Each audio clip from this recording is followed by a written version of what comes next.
नमस्कार, म जीएन शर्मा।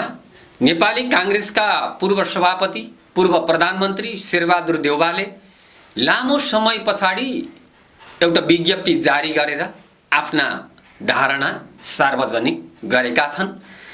जेएनजे आन्दोलनको लगत्तै उपचारका लागि भनेर उनी सिङ्गापुर सँगसँगै हङकङमा पनि उनको उपचार भएको भन्ने समाचार बाहिर आएको छ। उनी अहिले जे होस् लामो समयदेखि देश बाहिर छन्। मंगलबार एउटा विज्ञप्ति शेरबहादुर देउवाले जारी गरे।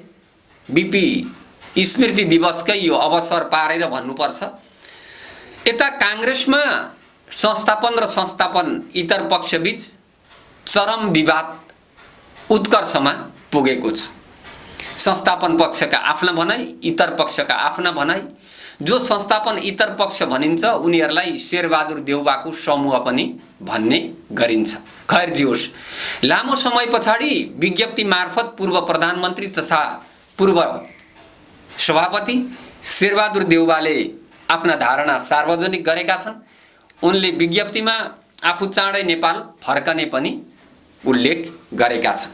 मंगलबार जारी गरेको शेरबहादुर देउवाको यो विज्ञप्ति कस्तो छ म यहाँहरु समक्ष राख्न गइरहेको छु।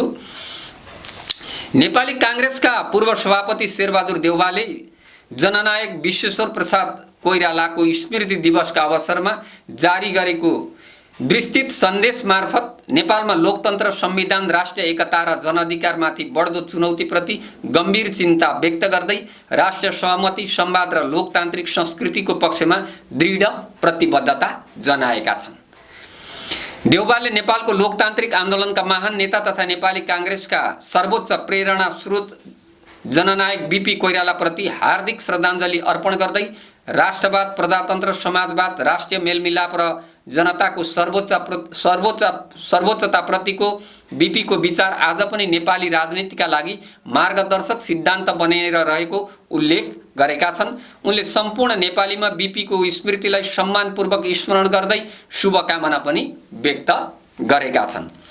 विज्ञप्तिमा देउवाले आफ्नो राजनैतिक जीवनको सुरुवात बीपी कोइरालाकै नेतृत्वमा भएको स्मरण गर्दै आफूलाई राजनीतिमा प्रवेश गराउने अवसर, विश्वास, जिम्मेवारी र लोकतान्त्रिक संस्कार नै आफ्नो सम्पूर्ण राजनैतिक यात्राको आधार बनेको बताएका छन्। बीपीले देखाएको राष्ट्रियता, लोकतन्त्र र समाजवादको मार्गले आफूलाई निरन्तर प्रेरित गरिरहेको उनको भनाइ छ। देउवाले विगत 6 दशक भन्दा बढी समय नेपाली कांग्रेसको साधारण कार्यकर्तादेखि पार्टी नेतृत्वसम्म आइपुग्ने क्रममा निरङ्कुशता, अधिनायकवाद र लोकतन्त्र विरोधी शक्तिहरूसँग सङ्घर्ष गर्नु परेको उल्लेख गरेका छन्।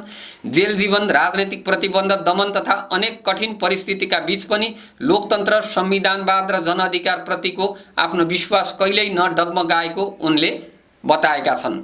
लोकतन्त्र भन्दा ठूलो विकल्प नभएको र जनअधिकार भन्दा ठूलो कुनै शक्ति हुन नसक्ने उनको स्पष्ट धारणा छ।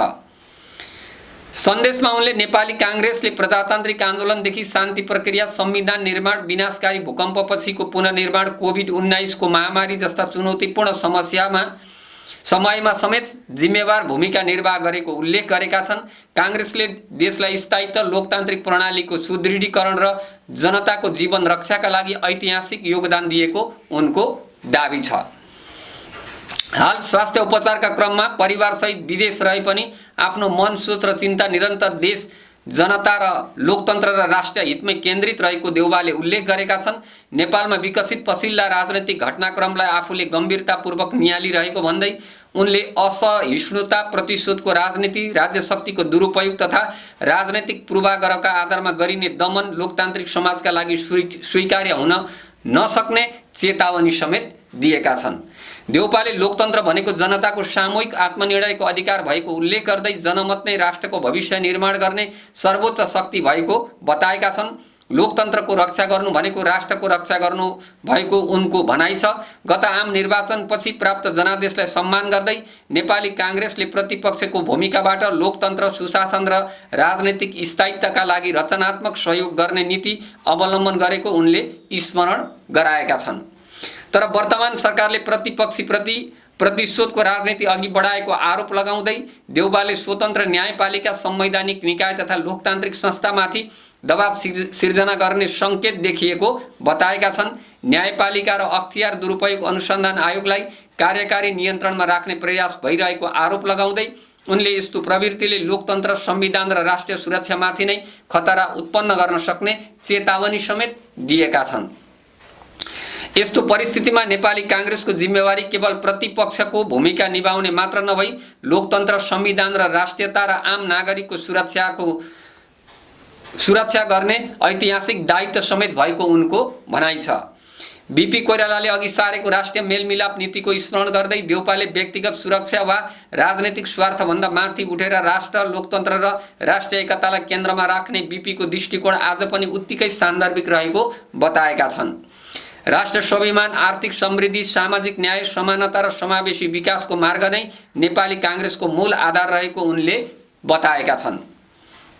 देशमा अहिले विभाजन होइन, एकताको आवश्यकता रहेको उल्लेख गर्दै देउपाले अविश्वास होइन विश्वास, प्रतिशोध होइन सहकार्य र टकराव होइन राष्ट्रिय सहमतिको राजनीति आजको आवश्यकता भएको बताएका छन्। इतिहासबाट प्राप्त अनुभव, परिवर्तनको ऊर्जा, प्रविधिको विकास र नयाँ पुस्ताको सृजनशीलतालाई एकताबद्ध गरेर साझा भविष्य निर्माण गर्नुपर्नेमा उनले जोड दिएका छन्। सन्देशको अन्त्यमा देउपाले आफू नेपाली भूमिमा पुनः फर्कने विश्वास व्यक्त गर्दै लोकतन्त्र, राष्ट्रहित र संविधानप्रतिको आफ्नो प्रतिबद्धता पुनः दोहोर्याएका छन्। लोकतान्त्रिक शक्ति, नागरिक समाज, युवा पुस्ता तथा सम्पूर्ण नेपाली जनतासँग सहकार्य गर्दै मुलुकलाई लोकतान्त्रिक मूल्य, राष्ट्रिय एकता र समृद्धिको दिशामा अघि बढाउन सबैलाई एकजुट हुन आह्वान समेत गरेका छन्। शेरबहादुर देउवाले लामो समयपछि यो बीपी स्मृति दिवसको सन्दर्भमा, यो अवसरमा जारी गरेको विज्ञप्तिमा उनले आफू चाँडै स्वदेश फर्कने र अब राजनीतिक प्रतिशोधका आधारमा होइन, सहकार्य गरेर राष्ट्र निर्माणमा सबै लाग्नुपर्ने समेत बताएका छन्। तर यता नेपाली कांग्रेसको अहिलेको वर्तमान अवस्थालाई हेर्ने हो भने कांग्रेस दुईटा जस्तो देखिएको छ। संस्थापन पक्ष त भइगयो, संस्थापन इतर पक्षलाई देउबा समूह पनि भन्ने गरिन्छ र भोलिका दिनमा मैले अस्ति एउटा भिडियोमा पनि भनेको थिएँ, संस्थापन पक्ष र संस्थापन इतर पक्ष भनिनेलाई मिलन बिन्दुमा ल्याउने अबको महत्त्वपूर्ण जिम्मेवारी भनेको पूर्व सभापति, पूर्व प्रधानमन्त्री शेरबहादुर देउवाको काँधमा छ भन्नुपर्छ। किनभने उनीले विदेशमै भएर पनि अथवा फर्केर आइसकेपछि पनि यो कता कता विभाजनको बाटोमा हिँडिरहेको, विभाजित जस्तो देखिएको नेपाली कांग्रेसलाई एकताबद्ध बनाएर लैजानु उनको जिम्मेवारीभित्र पनि पर्छ, उनको दायित्वभित्र पनि पर्छ र उनको राजनैतिक कुशलताभित्र पनि पर्छ। हुन त कांग्रेसलाई फुटबाट जोगाउनु सबै कांग्रेसी नेताहरूको जिम्मेवारी नै हो।